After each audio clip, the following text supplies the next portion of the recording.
পরীক্ষা শেষেই হাতে মিলল চকলেট ও গোলাপ ফুল। শিলিগুড়ি পুলিশ কমিশনারের পক্ষ থেকে শিলিগুড়ি থানার অন্তর্গত শহর শিলিগুড়িতে এমনই উদ্যোগ গ্রহণ করা হলো। সোমবার ছিল এই বছরে প্রথম মাধ্যমিক পরীক্ষা। বাংলা পরীক্ষার মধ্যে দিয়ে শুরু হলো 2025-এর মাধ্যমিক। এবছর মাধ্যমিক পরীক্ষা ঘিরে আগে ভাগেই ছিল সমস্ত রকমের প্রস্তুতি। একদিকে যেমন ছিল পুলিশের নিরাপত্তা, ঠিক অপরদিকে ছিল প্রশ্ন ফাঁস রুখতে পর্ষদের তরফে নানান পদক্ষেপ। সোমবার সকাল থেকেই শিলিগুড়ির 36টি পরীক্ষা কেন্দ্রে শুরু হয় মাধ্যমিক পরীক্ষা। দিন শেষে সুস্থভাবে সম্পন্ন হলো মাধ্যমিকের প্রথম বাংলা পরীক্ষা। পরীক্ষা শেষে এদিন শিলিগুড়ি নীলন লিনি স্কুলে শিলিগুড়ি পুলিশ কমিশনারের পক্ষ থেকে চকলেট গোলাপ বিতরণ করা হয় মাধ্যমিক পরীক্ষার্থীদের।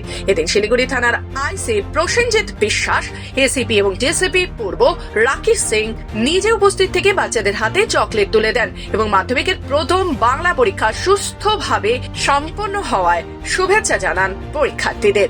আজকে 2025 সালে মাধ্যমিক পরীক্ষা মাদ্রাসা ফাজিল আর আলী পরীক্ষা প্রথম দিন। আজকে আমরা শিলিগুড়ি মেট্রোপলিটন পুলিশ পক্ষ থেকে আর কমিশনার পুলিশ পক্ষ থেকে যারা স্টুডেন্টরা আছেন ওদেরকে বেস্ট উইশেস জানালাম, সো দ্যাট ওরা পরীক্ষা ভালোভাবে দেন, পরীক্ষাগুলো ভালোভাবে যাক।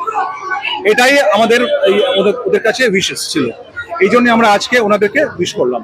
শিলিগুড়ি থেকে নিজস্ব প্রতিনিধি রিপোর্ট, খবর বাংলা।